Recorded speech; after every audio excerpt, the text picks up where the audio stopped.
Hi everyone, my name is Elisabeth Desmarais. I am a senior in the AIM program, and today I will be presenting UMH Properties, ticker UMH, with a current price of 23.32 and a target price of $28.51. UMH Property has a market cap of 1,142 million and was founded in 1968 and had their initial public offering in 1985. It is headquartered in New Jersey and had revenue for the last one of 2021 of $182.9 million.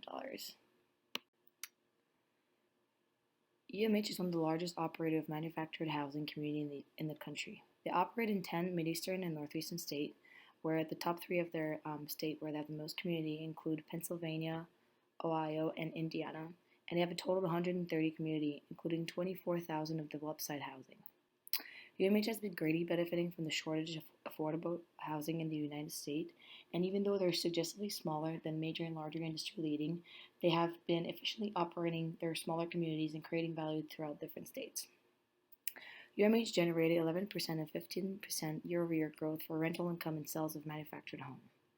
Rental revenue growth outpaced community operating expense 10.76% versus 3.74%.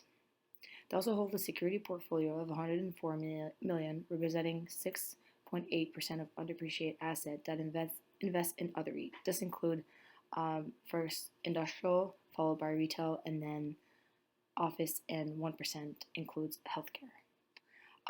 However, that portfolio had unrealized net loss in the past, but provides attractive yield of 4.3% as well as diversification and liquidity. The company also increased the dividend by 5.5%, resulting in a quarter payout of 0.19 cents a share. It is recommended that UMH be added to the AIM Small Cap Fund with target price of $28.51, representing a 22.24% upside. The first driver is land bank availability.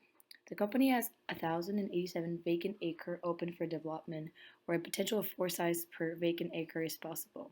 Each individual site costs approximately are expected to cost $70,000. About 3,000 sites are to be engineered for expansion by 2026 in those vacant areas. Community primarily clustered around Pennsylvania and Ohio near the Marcellus and Utica Shale region offer great opportunities and is one of the largest sources of natural gas in the world. That region is expected to see more growth because of Shell's $6 billion ethane cracker plant in Pennsylvania, which will benefit the community and give some new economic outlooks.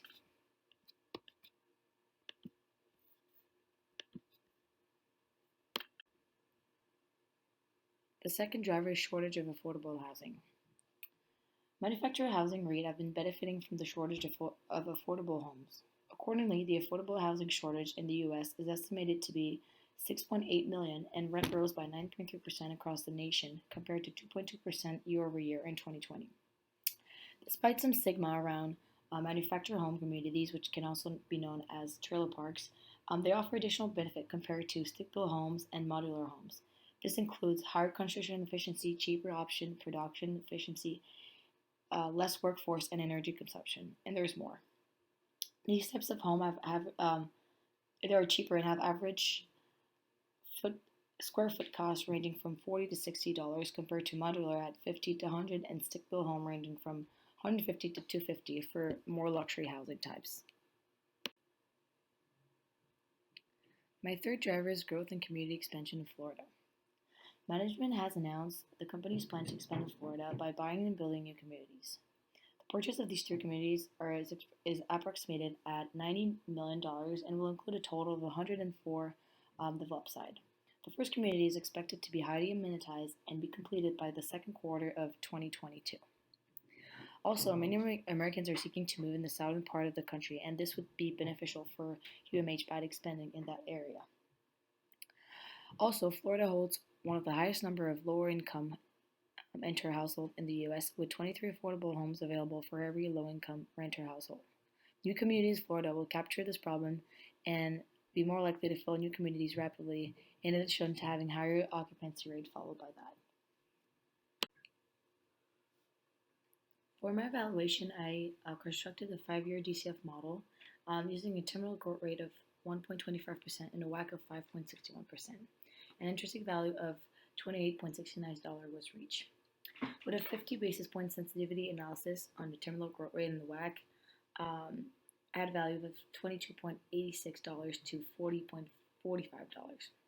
Additionally, a net asset value model was created using a capital rate of 4.75%, and that resulted in an intrinsic value of $31.28. A price to FFO multiple valuation was also calculated using a 2022 estimate price to FFO of 23.87 times and a blended average multiple of 27.98, resulting in an intrinsic value of $27.33. Finally, a price to NAV multiple valuation was also calculated using a 2021 price to NAV of 0.91 and a weighted average price NAV multiple of 1.04. This resulted in a relative value of $26.55.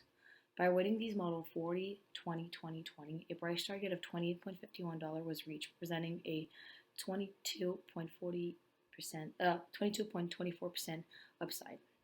UMH currently pays a dividend yield of 3.29%. Here are some of the risks to consider for UMH. First of all, the failure to integrate new communities is something that is one of the risks for UMH, and the inability of the company to purchase at the right price or to target favorable location for new acquisition and adapt to renters' housing needs could negatively impact their operation and drive vacancy rates up. Also, supply chain and material shortage is something that can be risky as well, knowing that the demand for housing is continuing to grow, but backlogs in material and supplies are slowing down the construction and delivery of the new homes. And lastly, UMH's security portfolio has been a little volatile in the past periods and not generated positive earning in the past 12 months.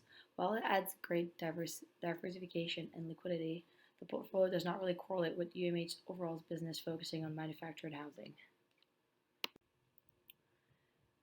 Eugene W. Landy is the founder and chairman of the board. He was also president of UMH Property from 1968 to 1995 and president and CEO of Mormont Real Estate Corporation from 1961 to 2013, where most of the portfolio security is invested in industrial. He was also the president of United Mobile Homes from 1969 to 1995. In 1995, Samuel A. Landy took over Eugene and became the president and CEO of the company. He is also partner of Landy & Landy, attorney at law, and director at Mormont Real Estate Corporation since 1989.